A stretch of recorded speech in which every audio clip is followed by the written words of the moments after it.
পৱন খেৰাও কিছুদিন পিছত জেলৰ ভাত খাবৰ কাৰণে সাজু হৈ থাকক। কংগ্ৰেছৰ যিটো কেম্পেইন, এই কেম্পেইনটোৰ সন্দৰ্ভত মই এষাৰে কথা ক'ম যে কংগ্ৰেছে অসমক গন কেছ হিচাপে এৰি দিছে। অসমৰ প্ৰতি তেওঁলোকে ভাবিছে যে অসমত কংগ্ৰেছ জিকিব নোৱাৰে, 100% তেওঁলোক নিশ্চিত হৈছে। যিটো সময়ত কেৰেলাত 10 দিন 15 দিন প্ৰিয়ংকা গান্ধী, ৰাহুল গান্ধী, মল্লিকাৰ্জুন খাৰ্গে ডাঙৰীয়া তেওঁলোকে কেম্পেইন কৰিছে, কংগ্ৰেছৰ ৰেংক এণ্ড ফাইল তাত আছে। সেইটো সময়ত পৱন খেৰাৰ নিচিনা এজন OSD দিল্লীত বহুৱাই প্ৰেছ মিট কৰাই আছে।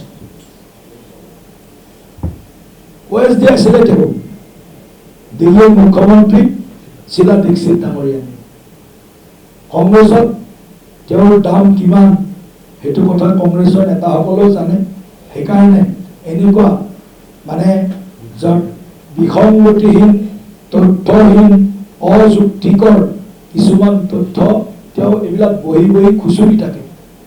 আজিকালি এআইৰ জমানা যিহেতু, গতিকে এআইৰ জৰিয়তে বিভ্ৰান্তিৰ এটা পৰিৱেশ সৃষ্টি কৰিব পাৰে নেকি, সেই গোটেই কথাটো, ঠিকাটো, কণ্ট্ৰেক্টটো পৱন খেৰাক দি দিছে কংগ্ৰেছে আৰু দিল্লীত বহুৱাই আহিছে।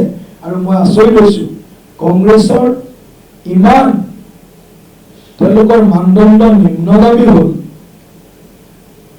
এটা মিনিমাম কাৰোবাৰ প্ৰতি অভিযোগ থাকিলেও তাৰ কিছু এটা ষ্টেণ্ডাৰ্ড থাকিব লাগিব, কিবা এটা তাৰ দম থাকিব লাগিব। তথ্যবিহীনভাৱে কিছুমান অভিযোগ তেওঁ আজি দিল্লীৰ সংবাদ মাধ্যমত প্ৰকাশ কৰিছে, যাক আমি সম্পূৰ্ণৰূপে খণ্ডন কৰিছোঁ।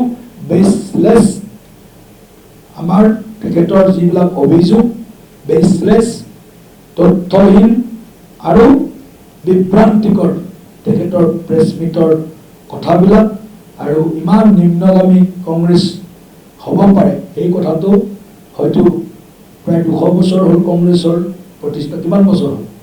1887 হৈছে কংগ্ৰেছ, তেতিয়াইতো হৈছে ন, 1885। আচ্ছা, 1885ৰ পৰা এই কংগ্ৰেছ দলটোৱে 1885ৰ পৰা 1985 100 বছৰ, আৰু 15 আৰু 26 যদি যোগ লগাই দিওঁ 141 বছৰ।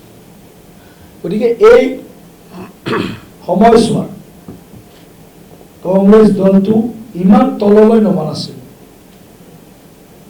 নিৰ্বাচনী ৰাজনীতিত পক্ষ প্ৰতিপক্ষ আৰু প্ৰত্যাৰোপ থাকিব, অভিযোগ প্ৰতি অভিযোগ থাকিব, কিন্তু ইমান তললৈকে তেওঁলোকে ৰাজনীতি কৰিব বিচাৰিছে, যিটো ৰাজনীতি হয়তো বহুত মানুহে হয়তো ৰাজনীতি ক্ষেত্ৰখনক লৈ আমি যিটো বিচাৰি আছোঁ যে ৰাজনীতি ক্ষেত্ৰখনত বহু ভাল মানুহ আহক, তেওঁলোকে ৰাজনীতি ক্ষেত্ৰখনক ভাল মানুহ যাতে আহিব নোৱাৰে, বাক যাতে ৰুদ্ধ কৰিব পাৰে ৰাজনীতি ক্ষেত্ৰখনত, এইবিলাক চিন্তা তেওঁলোকৰ একেবাৰে নিম্ন মানৰ চিন্তাই কংগ্ৰেছ দলটোক আজি চৌ দিশৰ পৰা ঘেৰি ধৰে। দিনমান আগত তেওঁলোকৰ কংগ্ৰেছ দলৰে এজন নেতাই তেখেতৰ ছোৱালীজনীৰ ফটো এখন কি ধৰণে AI জেনেৰেটেড কৰি সমাজৰ মাজত এটা বেয়া বাৰ্তা প্ৰেৰণ কৰিব খুজিছে, কাৰণ তেওঁতো জেলত আছে বৰ্তমান, কংগ্ৰেছৰ নেতা জেলত।